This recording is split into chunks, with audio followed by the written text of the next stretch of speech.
Good morning. This is Rachel again with Infused Meadows, and let's talk about pudding. Okay, so you have several types. You have one that's more of a custard-like, which is where you put it on the stove, and you're going to whisk together your milk and your eggs and a few other ingredients, and you're going to whisk the entire time to try to keep from actually cooking the egg. That is not what I'm doing today. I'm doing what is kind of considered an easy version.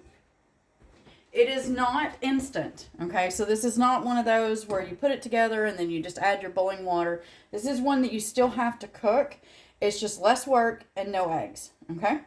So that is what we're going to do. So I have a 1/2 cup measure, a 1 cup measure, and I'm just pointing that out because you're going to see me scooping and putting in here.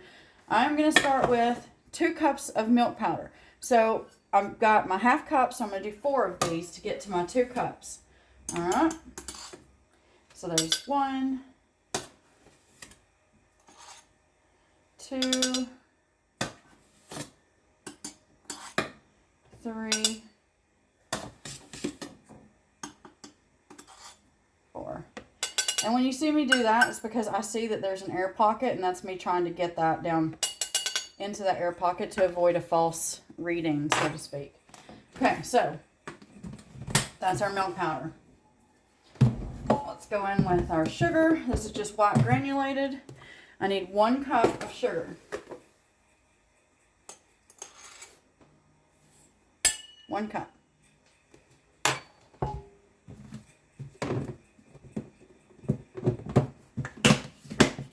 And to this, I'm going to add myself a 1/2 teaspoon of salt. Use whatever salt you got, okay?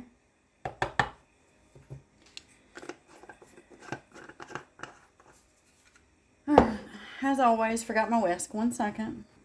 Okay, and now we're going to finish this off with 2/3 a cup of cornstarch, or if you're in the UK, corn flour. And you want to whisk this until it is well combined. You shouldn't see any lumps of your cornstarch or, your sugar or your milk powder. Make sure you go along the sides of your bowl. And you can run this, once you get it all together, if you want, you can put this through one of your sifters or your sieve. You can also, if you want, you could probably put it in a blender if you just wanted a finer powder. I don't know why you would do that, but some people, if you're going to do that, instead of using the 1 cup of granulated sugar, just go in with a 1/2 cup of your powdered sugar. I've done a video showing you how to make that, so you can go back and watch that if you need to or want to. It's easy peasy to do.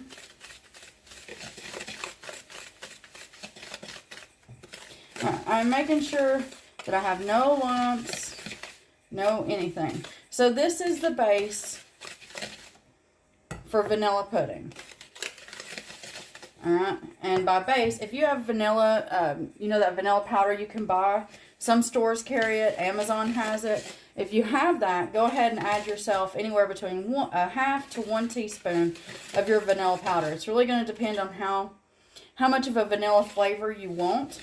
I probably wouldn't do more than 2 teaspoons for this whole thing, but you do you, okay?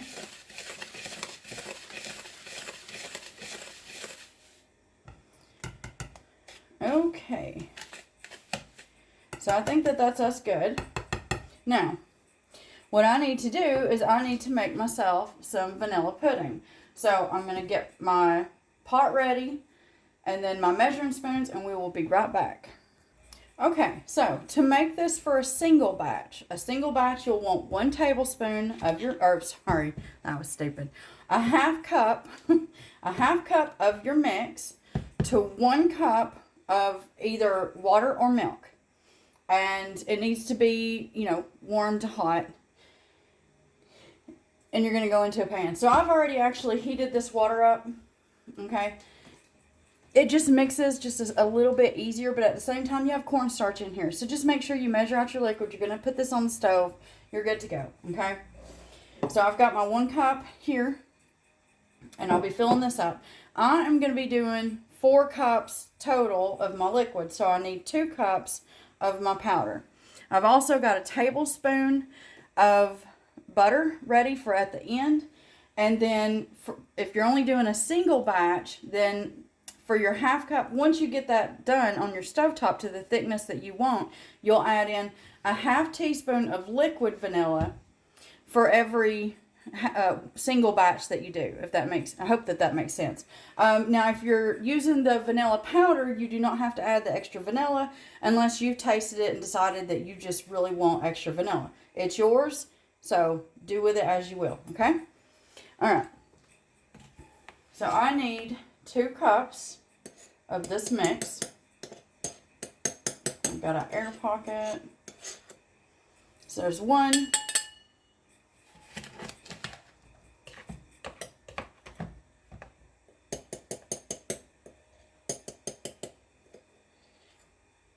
And 2. Okay. So to this, I'm going to add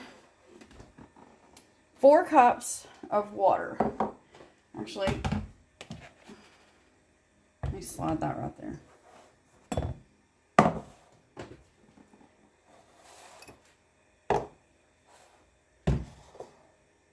4 cups, 8 ounces per cup.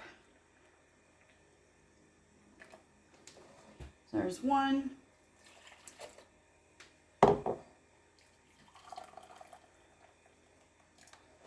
2.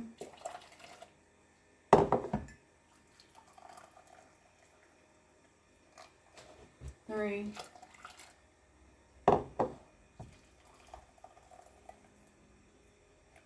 4.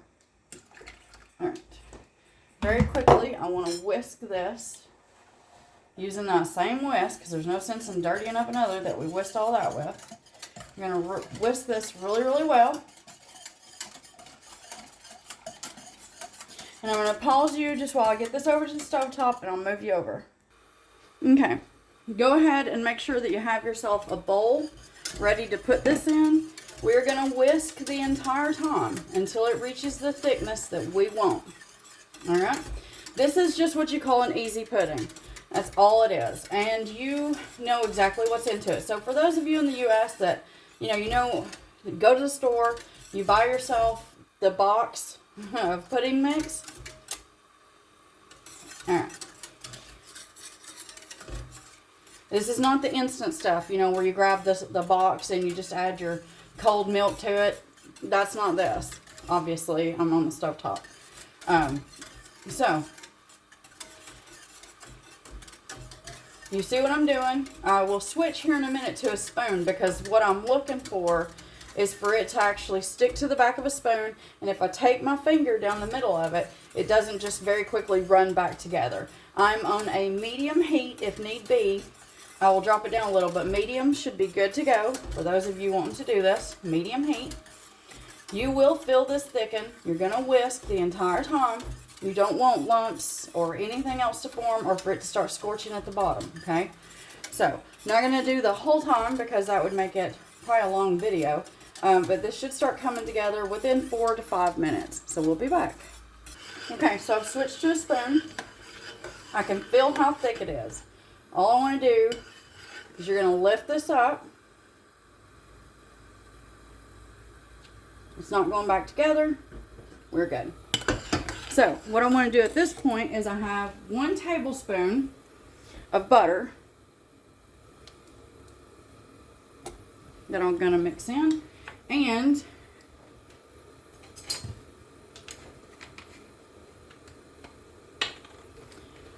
four teaspoons of vanilla. 1, 2. No, it's a half. No, there are 2 teaspoons. Sorry, 2 teaspoons of vanilla. I can taste it and adjust if need be. And what you want to do is you want to stir this until your butter is good and melted. You can taste it and see if you need to adjust. Helps if you turn your heat off, huh? Taste it and see if you need to adjust your vanilla. You can always add a little bit more if you want to.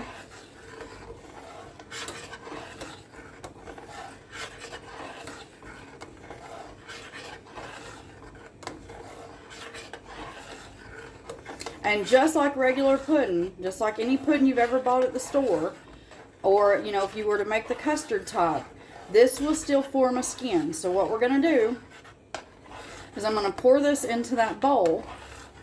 Actually, let me just back you up. 1 second. Okay. So I'm going to take my spoon out. Now you can run this through a sieve if you just want to. Hopefully you got all your lumps and clumps out, but in the event you don't know, run that through. So once all of your stuff is mixed in, you're good to go. I'm going to pour this in here. Like I said, you can run this through a sieve if you think you have missed anything. I whisked very well. I'm not worried about it. Now, if I were making the custard pudding, I always run that through a sieve, okay?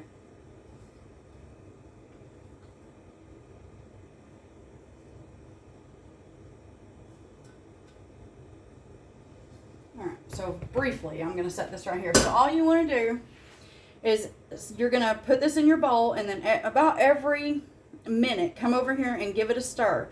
You're going to do this for at least the first 10 minutes, okay? And that's to try to prevent a skin from forming. Once 10 minutes has passed, it should be cool enough to where you can put some saran wrap on this, and you want to press that saran wrap down into your pudding, okay? You see it's beautiful. And then you're going to put that in the refrigerator until it is completely cooled off, and then you'll just eat it or use it as normal. So I'm showing you this because, again, just like those cookies over there, by the way, if you watch the cookie recipe video, I ended up with 55 cookies. I forgot to say that, I think. Anyway, this is all going to make one particular recipe. So, some of you, if you're from the South in America, you probably know what I'm about to make. But if you don't, then you have a surprise coming, okay? So, yeah, all I'm going to do is continue to stir this on and off for the next 10 minutes, and then I will put my saran wrap on top of it, and I will put this in the refrigerator. This will thicken more as it cools, and once it gets, completely cooled. All I'm doing right now is preventing that skin from forming, which was another reason you add the butter. The butter helps a little, and it gives you that nice, silky, smooth texture that you're looking for with pudding, okay? So, I'm going to keep doing this, and then the next video will be what all I'm making with the things that I've got this morning. So, I hope that you watch all of them, and then I hope you make them. I hope you make this, even if you don't want the next video. You can use this pudding for just in a cup to eat. You can use it in recipes. If you get it nice and thick, really, really thick, you can use it as what you call an old-fashioned easy pie. How do I know that? Because I grew up where I grew up, and our chocolate pie, regardless of what people say, believe it or not, chocolate pie was literally something like this. That was the chocolate pudding. And I do have a recipe for that. I just don't need it right now, so I didn't see a point in making it. But I will when I need it. But the old-fashioned chocolate pie was literally a chocolate pudding that was made at home. It was not baked in the oven. It was something that was quick, thrown together. Everybody loved it. And your grandmothers, your great-grandmothers, and chances are your mamas, if you're in the South, knew that it was pudding. It was not some fancy throw together of a bunch of ingredients that has to be baked in the oven. But I'm just telling you what I know for a fact.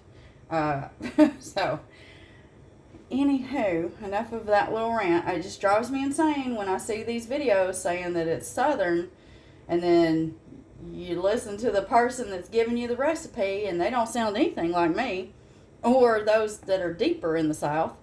I'm just saying, alright? So, there you go.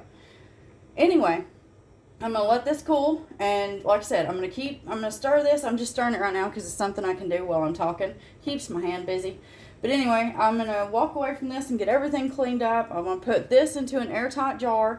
That will last for months and months and months. All you want to do is look at all your ingredients. So you've got powdered milk, you've got sugar, you've got your cornstarch. Look at the expiration dates on those, okay? Now, Here's you a note. I've shown you, a lot of ways to be able to test things to see if they're still good or not. Just because it says an expiration of blah, blah, blah, go look it up and see, does this product actually have an expiration date, or is your expiration date based on the fact that you're storing it in plastic, whether it's hard plastic or a bagged plastic? Because believe it or not, there are times your product is not what expires, it's what it's in that expires, kind of like vinegar. So just do your research on that before you go through throwing things away. But let's say your powdered milk expires January of 2027, your cornstarch expires May of 2027, and your sugar shouldn't have an expiration date on it, just the packaging that it's in. So your nearest expiration date is January 2027. This is good until January 2027. Keep it in an airtight container. I use jars. Y'all know this if you're watching my videos. And then it is good. If you want to say it's good until January, you go right ahead. Most of us, the rule of thumb is you open it, pass the sniff test, and then do a small little sample. Does it taste good? Because most things lose their flavor when they go bad. If it tastes good, you're good to go. But that's just my opinion. You can go do your research on that and you'll find out I'm not. Anyway, doesn't matter. All right. I'm going to keep doing what I told you I was going to do. And in a few minutes, I'm going to put my saran wrap on this. I'm going to press it down so there's no air. And that right there will help prevent that skin while it's in the refrigerator. And once this is cooled off, we'll move on to what I'm making. All right? So, I hope you make this. I hope you like it or love it. And if you don't, then hey, I hope you find the recipe that's out there for you. And as always, I hope you have yourself a very wonderful day.